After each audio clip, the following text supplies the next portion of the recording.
You know, as a healthcare personnel and also a frontliner during the COVID pandemic, is extremely mentally draining. Yes, I'm one myself, and after work, I just don't feel like doing anything else. I just want to lie on the bed and binge some anime episodes. That has been the case for quite some time now. So my figure photography projects, as well as the number of pending figure reviews, have been accumulating over time. But nonetheless, with today's video, I'm going to bring you guys some attention to this figure right here.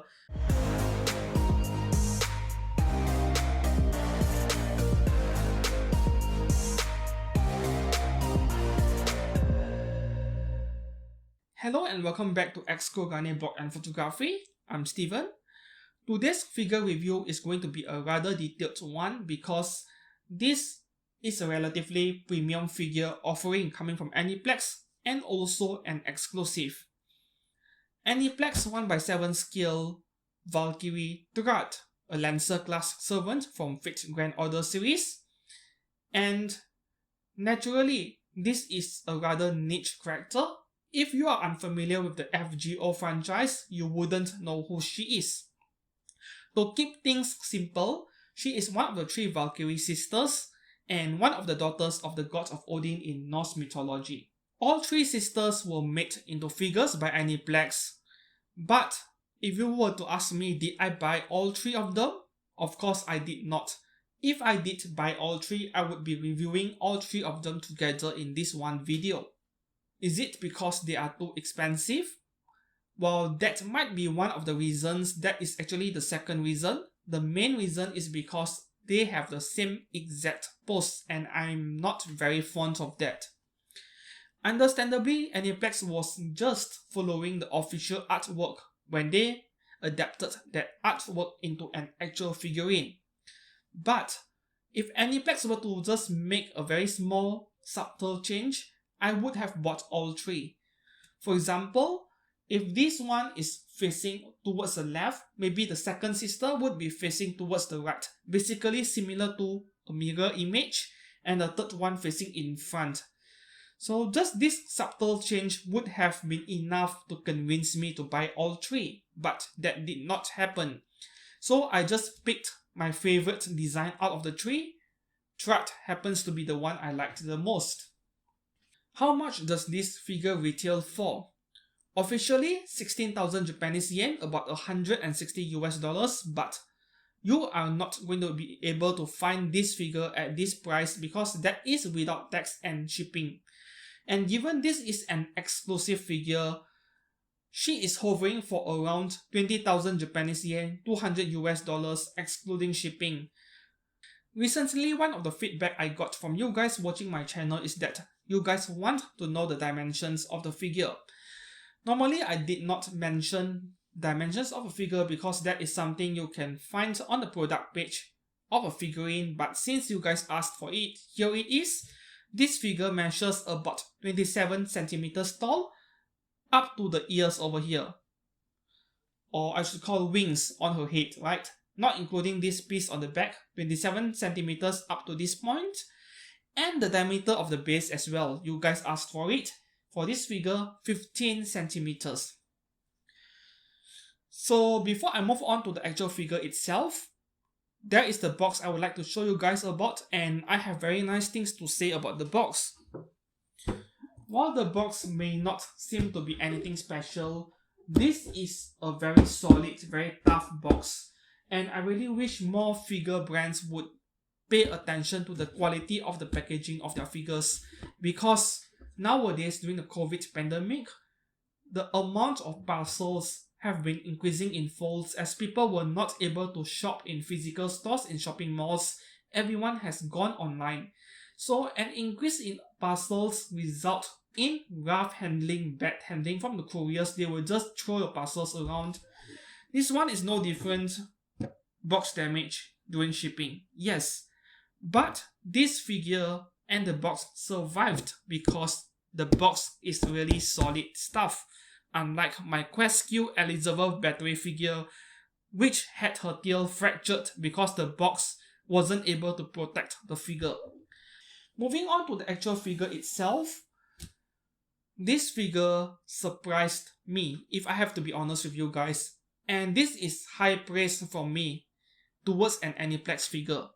You see, Aniplex figure has always been a second-rate figure brand to me compared to many other figure brands because of their consistency issues with a lot of their past figurine releases.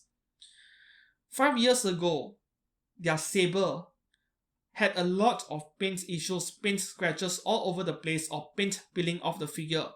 And then over the years, they improved a bit. Their Valkyrie light also had some quality issues. Their ish style, an excellent figure in terms of sculpt and paint job, but the support was really flawed. A design flaw is there, the figure falls over easily. And then last year we had Aniplex Ereshki Gal, where the figure itself is fairly fantastic as well, but the legs do not align properly with the pecs, the holes in the base, and her spear is made of a relatively soft material that it bends easily over time. So they tend to get a lot of things right and then screw up one or two things in most of the figures. That is the impression I had about Aniplex. This figure right here changes everything. She is almost perfect, yes. And based on all of the Aniplex figures I've collected so far, this one is the best one so far. And I'm not joking about this. I tried my very best to find faults with this figure, and I could not find any. The sculpt is accurate compared to what you saw in the official artwork of this character, compared to the official product photos Aniplex gave us during the pre-order period. The paint job is clean, very neat, very clean, and you do get some shading. You get weathering on her hair. So it is not a very flat paint job, there is some shading. This is excellent stuff. And then everywhere else on the figure, I could not find any scratches, no paint bleeding, no smudges, no glue stains, none of that sort. So Aniplex did an excellent job with this figure. I was fairly surprised myself because I was mentally ready to come across some faults with this figure, but thank God there isn't any. Moving on to the negatives of this figure, I did mention that I tried my very best to find faults with this figure because everything about this figure is just so good that I need to find something bad about it for the sake of a figure review. And I did come across two very minor issues which I believe the owners of this figure think it is not even an issue to begin with. I'm going to report my findings anyway. So the first one is regarding the seam lines on the side and the back of her hair. It is not the cleanest seam line I've seen. I've seen seam lines that are better hidden than what I'm seeing over here, but really this is just me trying my best to nitpick something that is not an issue to most people. And then the second one is a bit more obvious. It is regarding this light bow behind her. If you look at her from above, you will notice this light bow is not properly aligned to the figure. It is not perpendicular to the figure. So personally, I would have rotated this support rod over here clockwise by about 10 degrees, move it over to this side so that I can rotate this light bow clockwise and it will be perpendicular to the figure. Yes, this is probably my own OCD at work, but it kind of annoys me that this light bow is not properly perpendicular to the figure. Yes, that is something I found a bit annoying. These are the only two findings I find to be slightly negative about this figure, but everything else about this figure is so well made. It is perfectly made. The $200 asking price I paid for, to me it is well worth it. This is one of my best purchases this year. I would go as far to say that. And this is not something I would expect to say about an Aniplex figure. So what are my conclusions with this figure review of this Valkyrie Thrúd today? An Aniplex figure that is so good that it exceeded my expectations, yet nobody will buy one anyway. Because nobody knows who the heck she is, except for the Fate Grand Order fans of course.